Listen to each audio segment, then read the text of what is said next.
باندھنے کی، پیر باندھنے کی کوئی ضرورت نہیں تھی۔ ابراہیم علیہ السلام جتنا چاہتے تھے اونچا ہو جائے وہ خود بخود اونچا ہو جاتا تھا، اور چاہتے تھے جتنا نیچے ہو جائے وہ خود بخود نیچے ہو جاتا تھا۔ کتنا مقبول بندہ ہے، اللہ تعالیٰ منظور فرمائے، کتنی بابرکت جگہ ہے۔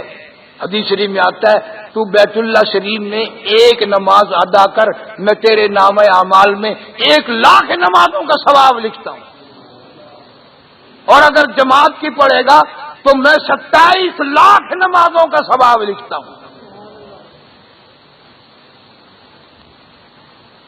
اتنی برکتوں سے مالا مال، نعمتوں سے مالا مال، نمازیں پڑھتا ہے۔ پھر اللہ پاک نے حکم دیا کہ اب زمزم پی لے، اور پینے کے بعد پھر زمزم کی بارش کی جگہ آ جا۔ یہ زمزم تمہیں ملا کیوں؟ کس کی وجہ سے ملا؟ کہاں سے ملا؟ کیوں ملا؟ سیدہ ہاجرہ علیہ السلام نے اللہ کی رضا کی خاطر تکلیف اٹھائی اور اتنا بڑا یقین کیا کہ آج کائنات میں اس یقین کے قریب سے بھی کوئی نہیں گزر سکتا۔ ابراہیم علیہ السلام کو اللہ پاک نے حکم دے دیا کہ اسماعیل علیہ السلام گود میں ہے، حضرت ہاجرہ جوان ہے، چکیر میدان میں، لکو دک میدان میں، اس صحرا میں ان کو چھوڑ کے آ۔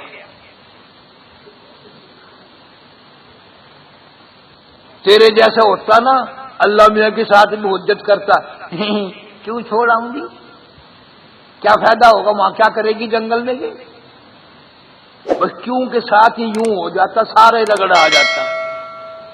اللہ کا پیغمبر کوئی بھی ہو اللہ کی اجازت کے بغیر اپنے لبوں کو حرکت بھی نہیں دیتا، اتنا تابع ہوتا ہے ابراہیم علیہ السلام پیغمبر بھی، کوئی نبی بھی ہو اللہ کے احکام کے سامنے اتنا غلام ہوتا ہے کہ وہ یوں بھی نہیں پوچھتا کہ یوں کر لوں کہ نہیں،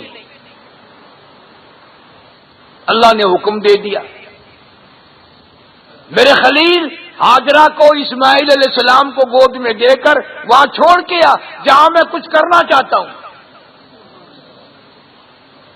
ابراہیم علیہ السلام نے سیدہ ہاجرہ کو بٹھا دیا، گود میں اسماعیل علیہ السلام میں تھوڑی سی کھجوریں ہیں، ذرا سا پانی ہے، اور اللہ بھی تو بڑا بے نیاز ہے کہ نہیں؟ اللہ بڑا بے نیاز ہے۔ فرمایا میرے خلیل ہاجرہ کو بٹھا کے جب چلو گے خدا حافظ نہیں کہنا، خدا حافظ بھی نہیں کہنا، اور یوں بھی نہیں کہنا میں جا رہا ہوں، میں چلا ہوں۔ کیوں؟ اگر تم نے کوئی لفظ کہے تو ہم ہاجرہ کے یقین کو کیسے دیکھیں گے؟ ہم نے ہاجرہ کا یقین دیکھنا ہے نا، میری ذات پہ کتنا اعتماد ہے، کتنا یقین ہے، اور تیرے اوپر یقین زیادہ ہے کہ میرے اوپر زیادہ یقین ہے۔ جنگل ہے، کوئی آبادی نہیں، کوئی پانی نہیں، کوئی چشمہ نہیں، کوئی کنواں نہیں، بستی نہیں، قریب قریب کوئی جگہ نہیں۔ حضرت ہاجرہ بیٹھی ہیں اور دور تک دیکھتی رہی، ابراہیم علیہ السلام جا رہے ہیں جا رہے ہیں جا رہے ہیں، پھر دل میں آیا یہ کہاں جا رہے ہیں؟ کھڑی ہو گئی، آخر گھر والا تھا نا، کھڑی ہو کر آواز دی یا ابراہیم۔ اب بتاؤ مڑ کے دیکھنا چاہیے تھا کہ نہیں؟ بیوی گھر والی بلا رہی ہے، اللہ پاک نے حکم دیا میرے خلیل تو آپ نے پیچھے مڑ کے بھی نہیں دیکھنا۔ کیوں؟ اس لیے ہم ہاجرہ کے یقین کو دیکھیں گے۔ اگر تم نے مڑ کے دیکھا اس کے یقین میں کبھی کمی نہ ہو جائے۔ پھر آواز دی یا ابراہیم، کوئی جواب نہیں، چلے جا رہے ہیں۔ پھر تیسری آواز دی یا ابراہیم، نہ مڑ کے دیکھا نہ کوئی جواب دیا، ہاں نہ ہوں۔ اللہ اکبر۔ اب حضرت حاجرہ علیہ الصلوۃ والسلام نے عرب کی طاقتور مائی سینے سے اسماعیل علیہ السلام کو لگایا، دوڑی ہے، زور سے دوڑ لگائی، ابراہیم علیہ السلام کا آ کے راستہ روک لیا۔ وہ کہنے لگی ابراہیم کہاں جا رہے ہو؟ اب تو بول پڑنا چاہیے تھا، لیکن اللہ کا حکم ہے بولنا نہیں ہے۔ ہائے ہائے ہائے، گھر والی خوبصورت ہے، حسینہ ہے، جوان ہے، بچہ گود میں ہے، ابراہیم علیہ السلام جواب ہی نہیں دیتے۔ اندازہ لگاؤ حضرت حاجرہ کے کلیجے پہ کیا بیتی ہوگی، پوچھ رہی ہے کیا بات ہوئی؟ آخر کار حضرت حاجرہ نے رو دیا، خلیل خدا کے لیے میرا قصور بتاؤ۔ عرض کرنے لگی میرا قصور بتاؤ، میرا جرم بتاؤ، میری خطا بتاؤ، میں معافی چاہوں گی، معذرت کروں گی، میں اپنا گناہ کی معافی مانگوں گی، آپ سے بھی معافی مانگوں گی، اپنے اللہ سے بھی معافی مانگوں گی، میرا قصور بتاؤ، میں جوان عورت ہوں، میری گود میں یہ معصوم لگتے جگر، یہ نور نظر، دیکھو تو صحیح کتنا خوبصورت بچہ ہے، اندازہ لگاؤ جس کے ماتھے میں مدنی کریم صلی اللہ علیہ وسلم کی نور نبوت چمک رہی ہوگی، وہ بچہ کتنا حسین ہوگا۔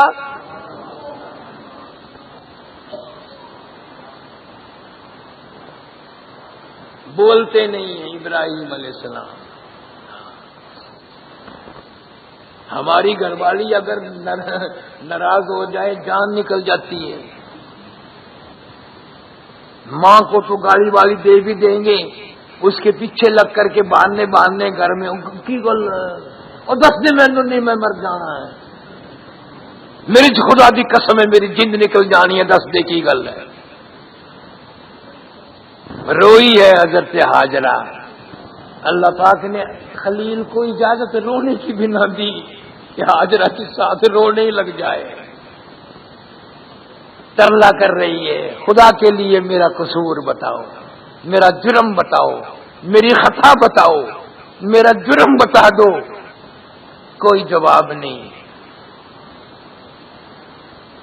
حضرت حاجرہ کے دماغ میں اللہ نے ڈالی، پھر اخیر میں کہنے لگی خلیل اتنی بات بتا دو، مجھے تو یہاں چھوڑ کے جا رہے ہو، کہیں اس رب العالمین کا تو حکم نہیں، اس حکم الحاکمین کا تو حکم نہیں ہو؟ بس اللہ پاک نے اتنی اجازت دی خلیل کو کہ یوں سر کا اشارہ کر دے، یوں ہاں بھی نہیں کہا، ہاں بھی کہنے کی اجازت نہیں۔ واہ حاجرہ، 2 جہان تیرے قدموں پہ قربان کر دوں، ساری دنیا کا مقدر تیرے بچے کے مقدر پہ قربان کر دوں۔ کتنا بڑا یقین، سر کا اشارہ دیکھ کے پھر تو چاہیے تھا نا کہ بچے کو گود میں لے کے وہیں بیٹھ جاتی، کہتی جاؤ اللہ حافظ، جب اس کا حکم ہے تو میں جانوں اور وہ جانے۔ پھر حضرت حاجرہ نے دوڑ لگائی ہے، جہاں پہلے بٹھا کے آئے تھے وہیں جا کے بیٹھی ہے، اپنے قدموں کے نشان دیکھتی ہوئی وہیں جا کے بیٹھی ہے، اور کہنے لگی اگر اس کا حکم ہے آپ جائیں، میں جانوں رب جلیل جانے۔ پھر اس کے سپرد ہے سارا۔ دن گزر گئے، راتیں گزر گئی، کوئی نہیں، کچھ بھی تو نہیں، راستہ نہیں، کچھ نہیں۔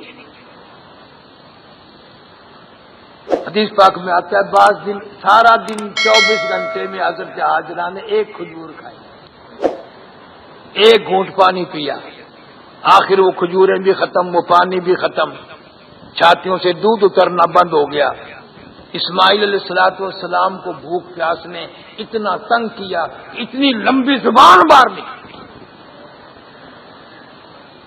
اب حضرت حاجرہ پریشانی کے عالم میں 2 پتھر کھڑے کیے، ایک پتھر کے اوپر چھاؤں کی، اسماعیل علیہ السلام کو اس پتھر کے نیچے لٹا کے، اور پھر اللہ والی نے ان پہاڑوں کے درمیان میں دوڑ لگائی ہے، کبھی صفا پہ چڑھتی ہے، کبھی مروہ پہ چڑھتی ہے، اور مڑ مڑ کے دیکھ رہی ہے اسماعیل علیہ السلام کی طرف بھی کہ مرنے والا تھا، پیر ہلا رہا کہ نہیں،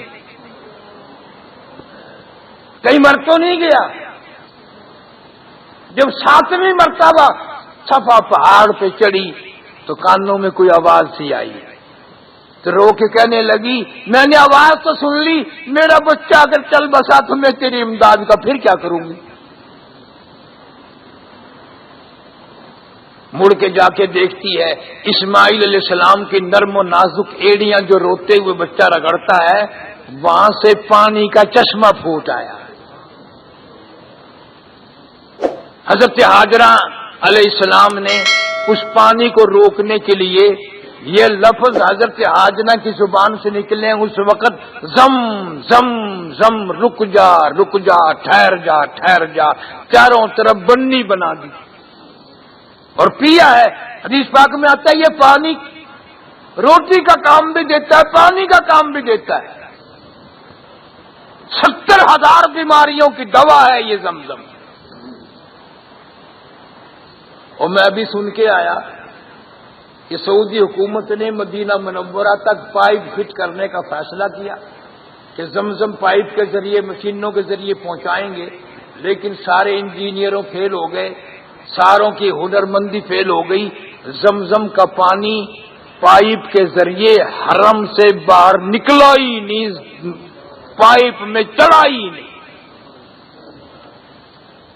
اٹھا کر لے جاؤ، ٹینکر بھر بھر کے لے جاؤ، یوں نہیں، یوں نہیں، بے ادبی ہوگی۔ حضرت ہاجرہ علیہ الصلوۃ والسلام نے جو 7 چکر لگائے، اب دیکھو یہ اللہ کی بے نیازی ہے، کسی کے سجدے رد فرما دے، 500 سال کی عبادت رد کر دے، اور کسی کا دوڑنا بھاگنا منظور فرما لے۔ اور فرمایا ایسا منظور فرمایا میری ہاجرہ بے ساختہ پریشانی کے عالم میں، دکھ درد کے بچے کی دکھوں میں زبان نکلی ہوئی دیکھ کر آپ میری رحمت کو تلاش کرنے کے لیے جو پہاڑوں پہ دوڑتی رہی، مجھے اتنا منظور ہے، میں تیری رفتار منظور کرتا ہوں، تیرا بھاگنا منظور کرتا ہوں، تیرا دوڑنا منظور کرتا ہوں، اتنا منظور کرتا ہوں آج کے بعد کوئی نبی، کوئی رسول، کوئی پیغمبر، کوئی صحابی، کوئی غوث، کوئی قطب، کوئی ابدال جب تک تیری چال چل کے نہیں دکھائے گا، یوں دوڑتا لگائے گا، مجھے اپنی کبریائی کی قسم میں اس کا حج منظور نہیں کروں گا۔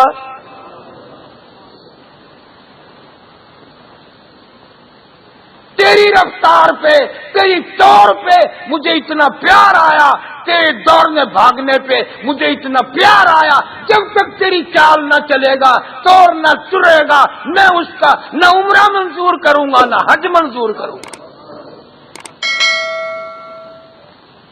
فرمایا ان الصفا والمروۃ من شعائر اللہ، ان الصفا والمروۃ من شعائر اللہ، فمن حج البیت او اعتمر فلا جناح